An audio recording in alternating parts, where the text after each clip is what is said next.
존귀하신 예수 그리스도로 기도합니다.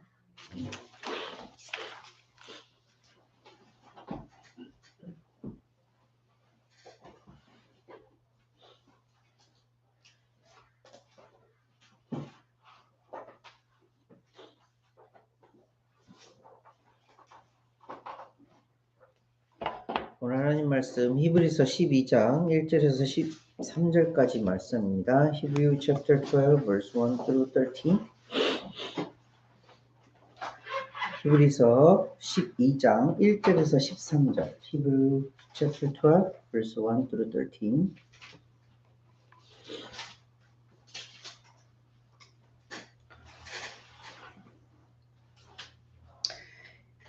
히브리서 12장 1절에서 13절까지 말씀 읽어드리겠습니다. 이러므로 우리에게 구름같이 둘러싼 허다한 증인들이 있으니 모든 무거운 것과 얽매이기 쉬운 죄를 벗어버리고 인내로서 우리 앞에 당한 경주를 하며 믿음의 주여 또 온전하게 하신 이인 예수를 바라보자.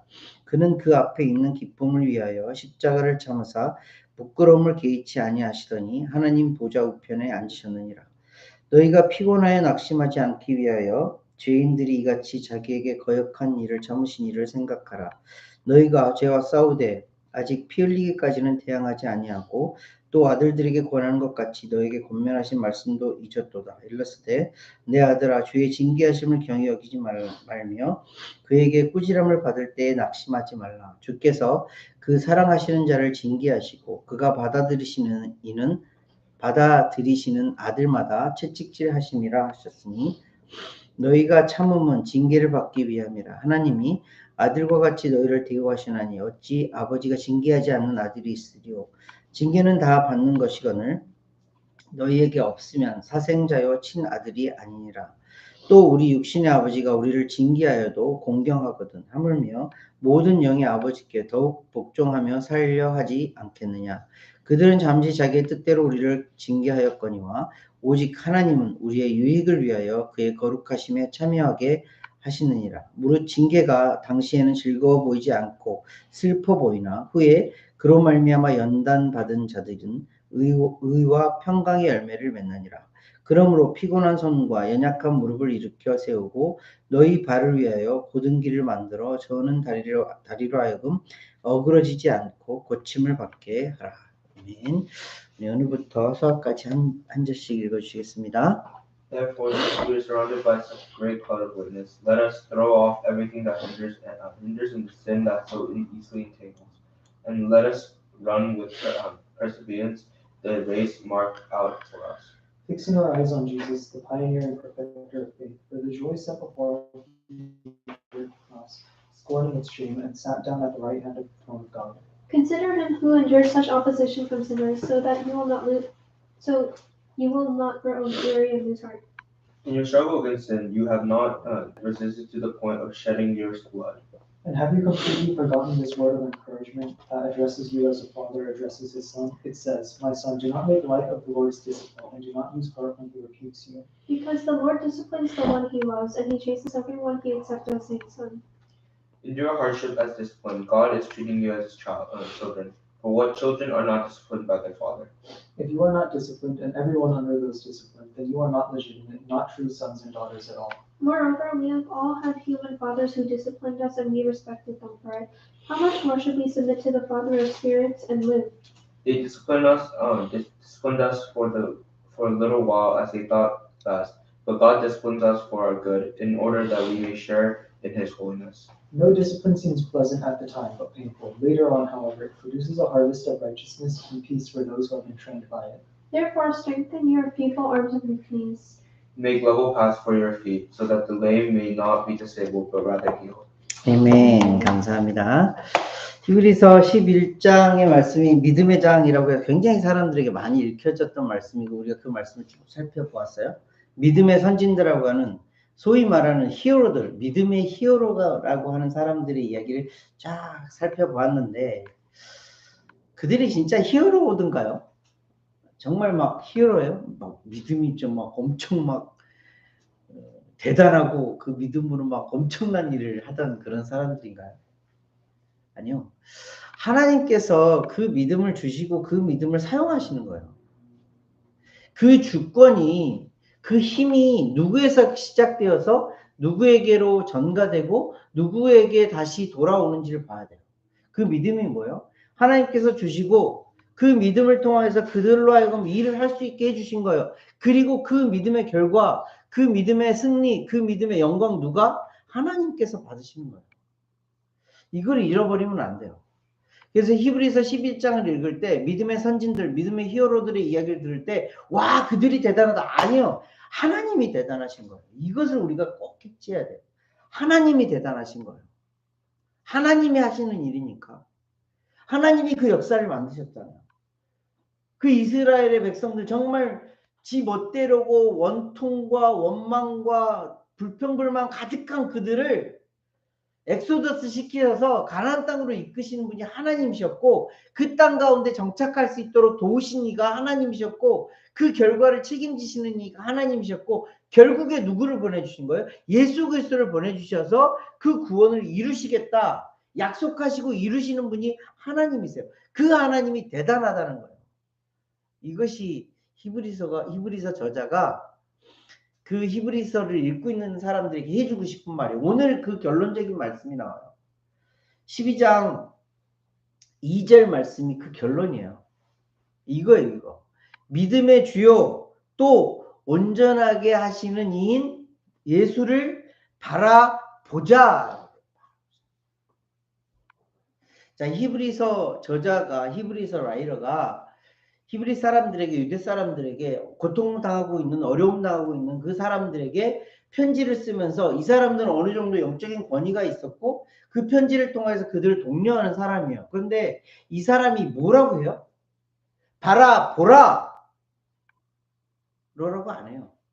한국말로 참 아름답게 표현하고 있는데 보자라고 표현해요.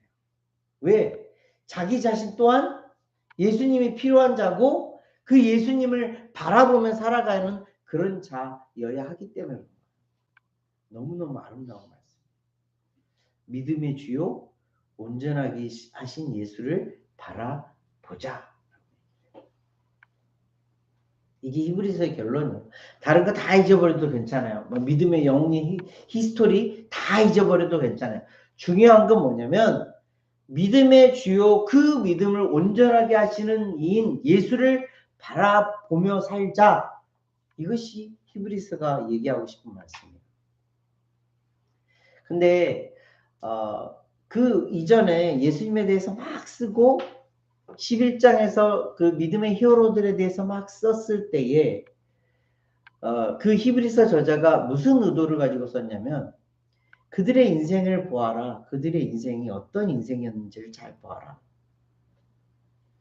인생을 보통 뭐 많이들 표현하기를 마라톤이라고 이렇게 표현들을 많이 해요. 마라톤 하는 사람들은 어느 정도를 뛰어야 돼요? 42.195라는 굉장히 긴 거리를 뛰어야 돼요. 42.195를 뛰면 말 달리기 하고 있는 친구들도 알겠지. 말 달리기만 해도 막 숨이 헉헉대는데 42.195를 뛰면 어떤 생각일까? 그래서 마라토너들과 인터뷰하는 그런 동영상을 본 적이 있는데 무슨 생각을 하면서 뛰어요? 무슨 생각을 하면서 뛰어라고 물어봤어요. 근데 어떤 사람들은 아무 생각 없이 뛰는 것이 저에게 도움이 되는 것 같습니다.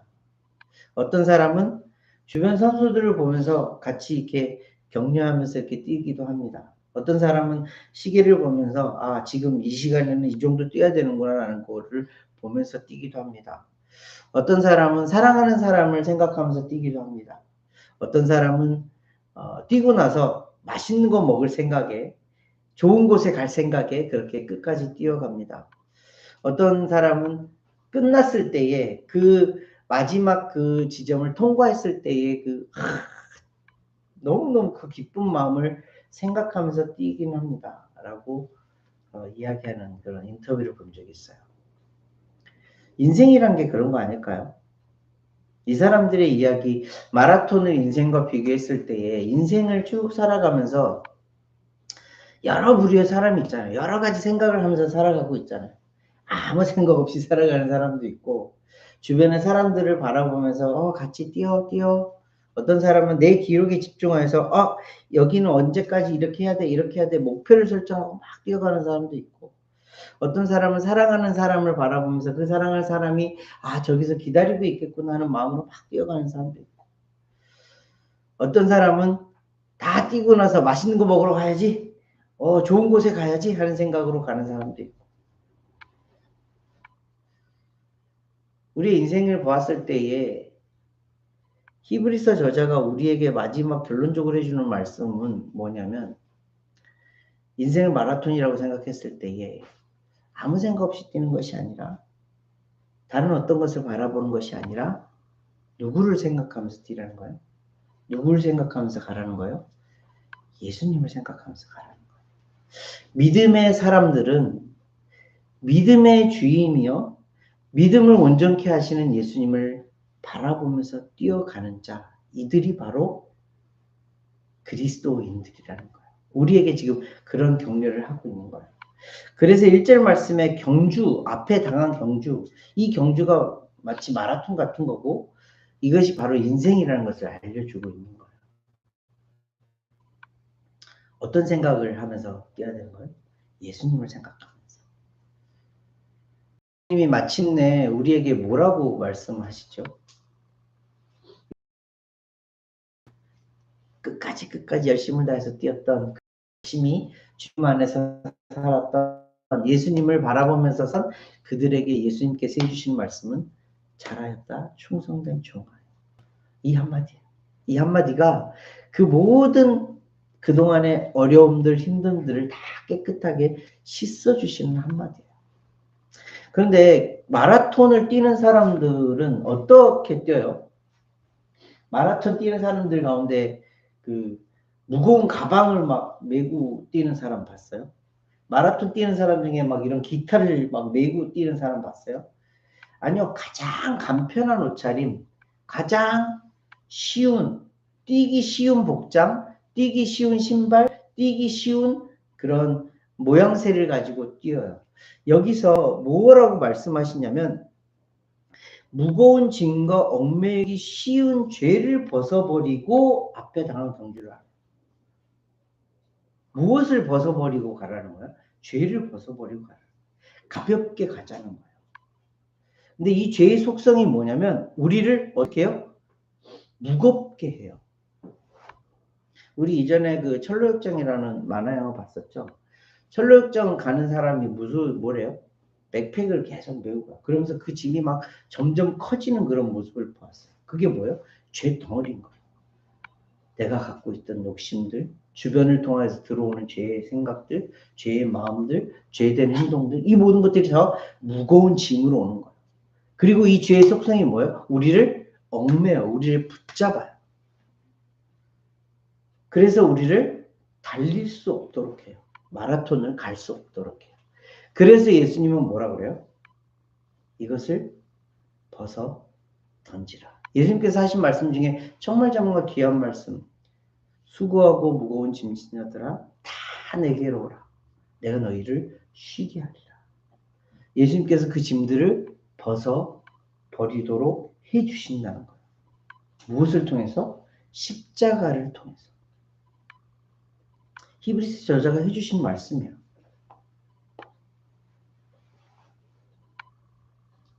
그 무거웠던 짐들, 나를 얽매였던 죄들을 예수님께서 다 풀어주실 테니 예수님에게 나아오라는 거예요. 그리고 경주하라는 거예요. 달리라는 거예요. 마라톤 뛰라는 거예요.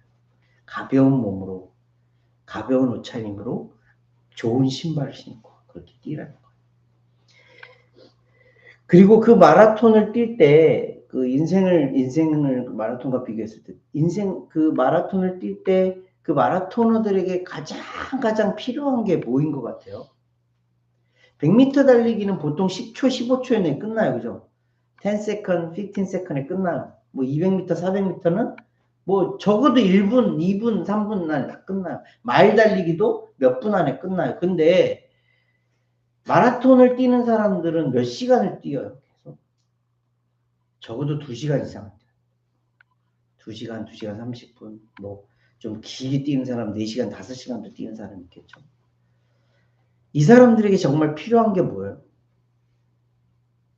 인내예요, 인내. 참고 끝까지 나아가는 거. 그래서 히브리서 저자는 결론적으로 무슨 말씀을 해주고 있는 거냐면 너희들은 지금 이 인생이 마라톤과 같은데 이 마라톤과 같은 인생을 살아갈 때 가장 중요한 것 목표가 무엇인지를 분명해. 이 목표가 뭐예요? 예수 그리스도야.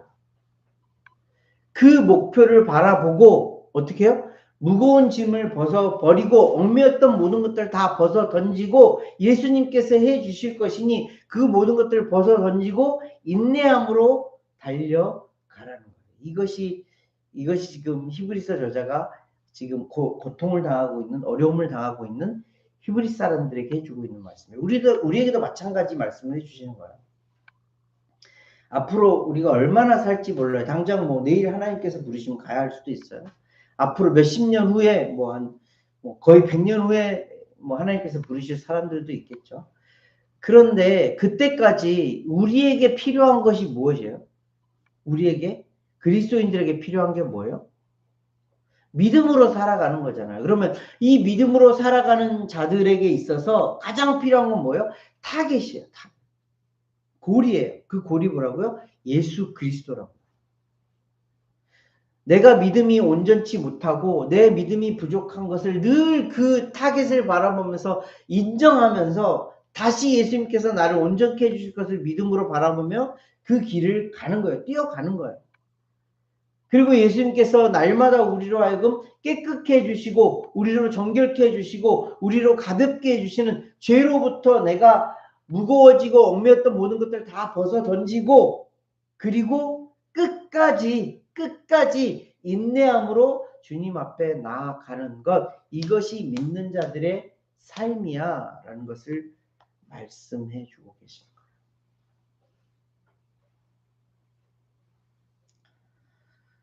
너무너무 귀한 말씀이죠.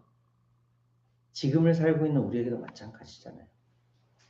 우리는 그래도 종교의 자유가 있는 미국에서 살고 또 한국이라는 땅을 경험을 했는데 정말 자유스럽게 하나님을 믿을 수 있고 정말 자유스럽게 하나님을 찬양할 수도 있고 예배할 수도 있는 이 자리.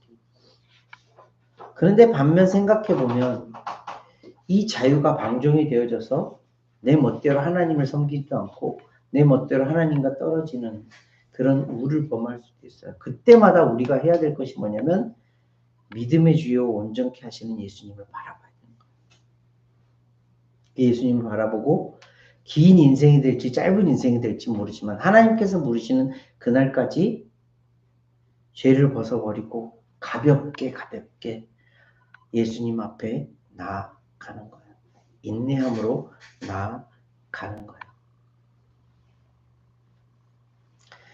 왜 히브리서 저자는 이렇게 이 말씀을 강조하고 계실까? 믿음의 주요 온전케 하시는 이인 예수를 바라보자. 왜 이 말씀을 이렇게 강조하고 계실까? 뉴테스먼을 믿고 있는 모든 사람들에게 주시는 메시지. 성경은 누구에 관해 쓰여진 말씀이라고요? 예수 그리스도라고요. 예수님이 그렇게 중요하다고. 예수님이 아니면 하나님에게로 갈 자가 아무도 없기 때문에 그렇고. 그래서 예수님을 이렇게 계속해서 강조하고 있는 거예요. 근데 그 예수님께서 어떤 분이신지를 딱 그 한 문장에서 설명해 주시는데 그 예수님이 어떤 분이시라고 설명하죠? 믿음의 주인이다. 그리고 그 믿음을 온전케 하시는 분이시다. 이 말씀을 우리가 좀 많이 생각해야 돼요. 믿음의 주인이라는, 믿음의 주라는 뜻이 무엇일까요? 주인은 뭐예요, 주인? 제가 이 아이패드의 주인이에요. 이 주인은 뭐예요? 이 주인은 이 아이패드를 내 마음대로 사용할 수도 있고 다른 사람에게 빌려줄 수도 있고 이것에 대해서 모든 소유권을 가지고 있어요. 내가 사용할 수 있는 권한도 내가 다 가지고 있어요. 예수님은 믿음에 대하여서 그런 소유권을 갖고 계시는, 주권을 갖고 계시는 분이세요. 그래서 믿음이 내가 원한다고 막 가져질 수 있는 게 아니에요. 믿음의 주인이라는 예수님께서 그것을 허락해 주셔야 되고 선물로 주셔야 되는 거예요. 근데 예수님은 그렇게 옹졸한 분이 아니셔서 그 믿음을 어떻게 하길 원하세요? 주기를 원하세요. 예수님께서 계속 초청하시잖아요. 나에게 오라고, 나에게 오라고, 다 오라고. 그러면 뭘로? 믿음을 선물로 주겠다고. 누구든지 주여 주여 부르는 자들에게 믿음을 선물로 주시겠다고 그렇게 약속하셨어요. 그리고 그 약속대로 지금도 실행하고 계세요. 이게 예수님이시라는 거예요. 믿음의 주인이시라는 거예요. 그리고 더불어서 그 믿음을 어떻게 하신대요? 온전하게 하신대요. 믿음을. 온전하게 한다는 건 뭐예요? 퍼펙트하게 한다는 거예요. 자, 이 세상 사람들 가운데에 온전한 믿음을 가지고 산 사람들이 있었어요? 없었어요? 예수님 외에 온전한 믿음을 가지고 산 사람이 없었어요. 사도 바울 대단한 사람이죠. 그죠? 근데 이 사도 바울의 직접 자기의 입의 고백이 뭐예요? 난 죄인 중에 괴수래요. 내 안에는 항상 육신과 성령이 싸우고 있대요. 온전한 믿음을 가지고 있었던 사람이 아니에요. 사도 베드로는요. 예수님과 함께 생활했던 그 12 제자들은요. 아니 온전하지 않았어요. 이 세상 가운데 유명하다고 하는 그런 목사님들, 선교사님들 아니요. 그 사람들 다 완전하지 않아요. 구약 성경에 나오는 히어로들요. 완전했어요. 아니에요. 완전한 사람은 아무도 없어요. 의인은 없나니 하나도 없다고 하셨어요. 그래서 뭐라는 거예요? 온전하게 하시는, 완전하게 하시는 예수님을 바라보는, 완전하셨던 그 예수님의 모델을 따라 완전하게 하시는 그 예수님을 따라서 살아가야 한다. 그분을 생각하면서 살아가야 된다. 그분을 바라보면서 살아가야 된다. 이것이 중요하다라는 것을 알려주십니다. 믿음을 우리에게 선물로 주시고 그 믿음을 완전하도록 이끌어 주시는 예수님을 바라보면서 살아가는 것. 이것이 믿는 자들의 삶이에요. 근데 거기에서만 멈추지 않아요. 오늘 말씀에 보면 5절부터 13절까지의 말씀에 그냥 한마디로 요약을 하면 어떤 말씀이에요? 5절부터 13절. 아들들에게 누가 말씀해 주세요? 하나님께서 말씀해 주시는 말씀이에요. 하나님 아버지께서 이제 이렇게 도우실 거야 라는 말씀이에요. 말씀 한 군데 찾아볼까요? 잠언 3장 11, 12절. Proverbs chapter 3 verse 11 and 12. 이 잠언의 말씀을 인용하셨는데 잠언의 말씀, 잠언은 누가 썼어요? 솔로몬이 썼잖아요. 솔로몬, 정말 지혜의 왕이라고 하는 솔로몬이 그 자식에게 이런 말씀을 썼는데 Proverbs chapter 3 verse 11 and 12. 정말 귀하고 귀한 말씀인데 이 말씀을 이렇게 기록하고 있어요. 잠언 3장 11, 12절이에요. 내 아들아 여호와의 징계를 경히 여기지 말라. 그 꾸지람을 싫어하지 말라. 대저 여호와께서 그 사랑하시는 자를 징계하시기를 마치 아비가 그 기뻐하는 아들을 징계함 같이 하시느니라. 자, 말씀 잘 보세요. 하나님께서 솔로몬에게 주신 지혜의 말씀이잖아요. 근데 그 지혜의 말씀 가운데에 하나님께서 그 아들들에게 뭘 하신대요? 징계를 하신대요. 벌을 내실 수도 있대요. 혼을 내실 수도 있대요. 근데 그 혼을 내는 아들들이 어떤 아들이래요? 기뻐하는 아들이에요. 그냥 아들이 아니라 기뻐하는 아들이에요. 그래서 이 히브리서 말씀은 그것을 뭐라고 표현하고 있냐면 친아들이라고 표현하고 있어요. 예수 그리스도를 통하여서 새로 거듭난 그리스도인이라 불리는 그 자들을 하나님께서 아들이라 칭해 주시는데 그냥 아들이라 칭하는 게 아니라 친아들, 내가 기뻐하는 아들이라 표현하시면서 그들에게 뭘 한대요? 오냐 오냐 잘한다 잘한다 아이고 착하다 착하다 내가 필요한 거 다 줄게. 아니요. 징계를 하신다니까요. 징계를. 진짜 자식을 사랑하는 부모는 어떤 부모라고 생각해요? 오냐 오냐 잘한다 너 필요한 거 다 해줄게 이런 부모인가요? 아니요. 그 자식에게 필요한 것들을 알고 있지만 그 자식의 나이에 맞게 혹은 상황에 맞게 그런 것들을 공급해 주기도 하지만 더 중요한 것은 뭐냐면 나쁜 짓을 할 때 나쁜 길을 가고 있을 때 잘못된 생각을 하고 있을 때 잘못된 길을 가고 있을 때 뭐예요? 징계해 주는 부모가 진짜 부모예요. 히브리서에 나오는 사생자라는 표현인데 이 사생자는 뭐냐면 남의 자식이에요. 사실 그냥 내 그 족보에는 올라갈 수 있었지만 사생자는 뭐냐면 내 남의 자식, 남의 자식에 대해서는 뭐예요? 우리 자녀들 다른 친구들을 대하는 부모와 나를 대하는 부모가 좀 다르다는 거 알아요? 다른 친구들한테 뭐라 그래요? 아우 잘생겼네 좋은 말만 해주잖아요. 좋은 거 사주기도 하고. 근데 나한테는 어떻게 해요? 막 혼내요. 너 이거 해야지. 그렇게 하면 안 되지. 이게 친아들이에요. 이게 기뻐하는 아들이에요. 근데 이 일을 누가 하고 계시다고요?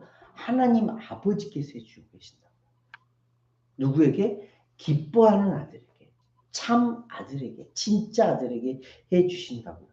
이 말씀이 히브리서를 읽고 있는 그들에게 어떤 위로가 됐을까요? 어떤 위로가 됐을까요? 지금 그들은 어떤 상황이라고요? 고통을 당하고 있는 상황이라고. 힘든 상황이 있는 거라고요. 문제거리들이 막 주변에 널려 있는, 주변으로부터 박해를 당하고 고난을 당하고 있는 그런 상황이라고. 그런데 그 상황들에 대해서 히브리서 저자가 뭐라고 설명하고 있는 거예요? 하나님께서 주시는 징계라고요. 징계라는 표현이 한국말로 조금 좀 어감이 안 좋은데 하나님께서 주시는 시험과 같은 거예요. 이를 통하여서 어떤 일이 발생을 하죠? 하나님께서 주시는 인간의 육신의 아버지는 자기의 감정에 따라서 이렇게 징계를 내리기도 하지만 하나님은 뭐예요? 철저하게 그 아들들의 유익을 위해서 그 아들들이 잘 되기를 바라는 그 마음으로 잘 될 것을 아시고 그 징계를 하신다. 결국에 이 아들들이 어떤 열매를 맺냐면 11절 말씀에 뭐예요? 의와 평강의 열매를 맺는다. 의와 평강의 열매를 맺는다. 이 의와 평강의 열매를 그 원어의 해석을 보면 마라톤 선수가 끝까지 막 헛걱대면서 뛰었어요. 그러고 나서 딱 결승전을 딱 통과했을 때 그 희열, 그 성취감, 그 뭐 말로 표현할 수 없는 그 기쁨, 이것을 표현하는 말이에요. 의와 평강의 열매를 주신다. 이 의와 평강의 열매가 원어가 그런 의미가 있는 거예요. 이 말씀이 아까 제가 설명을 드렸던 그 말씀이에요. 하나님 아버지께서 아들들을 인정해 주시는 거예요. 착하고 충성된 종아. 잘했다. 이 한마디에 우리의 모든 노고, 수고가 다 씻어지는 거예요. 하나님께서 준비해 주신 선물이죠. 오늘 말씀을 정리해 볼게요. 장황한 설명 아니에요. 딱 두 가지예요. 한 가지는 뭐냐면 예수님을 바라봐. 그리고 한 가지는 하나님 아버지가 너희들에게 주시는 이 상황과 이 모든 것들은 하나님께서 너희들로 하여금 잘 되게 하기 위하여서 끝끝내 좋은 선물을 준비해 주신, 좋은 상을 베풀기 위해서 준비해 놓은 거야. 이게 결론이야. 믿음의 주요 온전하게 하시는 예수님을 바라보자. 바라보면서 우리가 생활하자. 비록 지금 우리 상황이 힘들고 어려울 수 있지만 죄의 무거운 모든 것들을 다 벗어버리고 가볍고 정말 편안한 그 마음 상태로 예수님을 바라보면서 인내함으로 이 길을 걸어가자. 뛰어가자. 그리고 단순히 그것뿐만이 아니라 하나님 아버지께서 우리에게 약속하시고 우리에게 보여주신 말씀이 있어. 우리가 참 아들이기 때문에, 우리가 참 기뻐하는 아들이기 때문에 우리에게 주시는 이 징계는 결국에는 우리로 하여금 유익하게 하고 우리로 하여금 의와 평강의 열매를 맺게 해주시는 거예요. 그러니 어떻게 하자고요? 끝까지 가자. 끝까지 가자. 이런 격려의 말씀을 해주고 계시는 거예요. 저도 여러분들에게 이 하나님의 말씀을 빌어서 그런 격려를 드리고 싶어요. 그리스도인으로 사는 게 쉬워요, 어려워요? 어려워요. 왜냐하면 세상 사람들은 그냥 법만 지키면서 살아가면 돼요. 그냥 상식선에서 이렇게 살아가면 돼요. 근데 하나님의 법은 그 위에 있어요. 예수님이 뭐라고 하셨어요? 세상의 법은 살인하는 자를 살인자라고 그러잖아요. 근데 예수님의 법은 뭐예요? 나가라 하는 자도 살인자래요. 어떻게 해요? 어떻게? 하나님의 법은 그 위에 있기 때문에 이 법을 정말 다 지키면서 살아갈 수가 없어요. 그래서 우리는 누가 필요한 거예요? 예수님이 필요한 거예요. 믿음으로 살아가기에는 너무너무 부족하다는 것을 매일매일 예수님 앞에 고백할 수밖에 없는 우리예요. 그래서 믿음의 주인이시고 그 믿음을 온전케 하시는 예수님을 바라보면서 우리가 생활하자라고 권고하고 또 권고하는 거예요. 더불어서 하나님 아버지께서 우리에게 시험을 주시지만, 시험을 허락해 주시지만, 그럼에도 불구하고 그 시험 이후에는 우리는 더 유익함을 얻어, 더 강건하게 되어 의와 평강의 열매를 맺게 될 거야. 그러니 우리 어떻게 함께 가자, 함께 가자. 이렇게 격려하고 있는 말씀이에요. 우리가 이렇게 서로 격려하면서 살아가는 주님의 교회 성도님들이 되시기를 축복하고 또 축복합니다. 더불어서 믿음 안에 있는 형제들에게 늘 이 권고를 받고 이 권고를 통하여서 살아가는 저와 여러분들이 되시기를 예수님으로 함께 기도하겠습니다. 하나님 아버지 늘 감사를 드립니다. 우리로 하여금 그저 그냥 알아서 살아가 아니라 우리에게 모델을 주시고 예수 그리스도를 따라 그 믿음의 주인이요 그 믿음을 온전케 하시는 예수님을 따라 살아갈 수 있도록 우리의 모범을 보여주시니 감사함을 드립니다. 우리도 그렇게 살아낼 수 있도록 힘과 능력을 더하여 주시고 매일매일의 삶 가운데서 매 순간마다 예수님을 바라보며 살아가는 우리 인생 되실 수 있도록 인도하여 주시옵소서. 순간순간 찾아오는 참 삶의 어려움과 부딪힘 가운데서도 주님을 바라보아 주님께서 우리에게 뭐라 말씀하시는지 또 주님께서 무엇을 원하시는지 분명히 알아 그렇게 살아낼 수 있도록 우리에게 힘과 능력을 더하여 주시옵소서. 하나님 아버지가 나와 함께 하셔서 늘 우리에게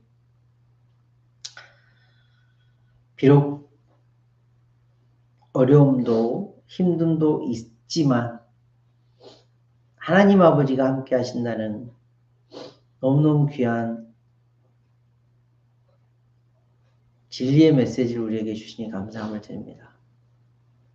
고아처럼 버려두지 않으시고 참 아들, 기쁨의 아들로 우리를 붙들어 주시고 우리를 이끌어 주시니 감사함을 드립니다. 이 믿음 안에 살아갈 수 있도록 우리를 하루하루 그렇게 인도하여 주시옵소서. 감사를 드리며 귀하고 존귀하신 예수 그리스도로 기도합니다. 아멘. 자, 일주일도 주님 은혜 안에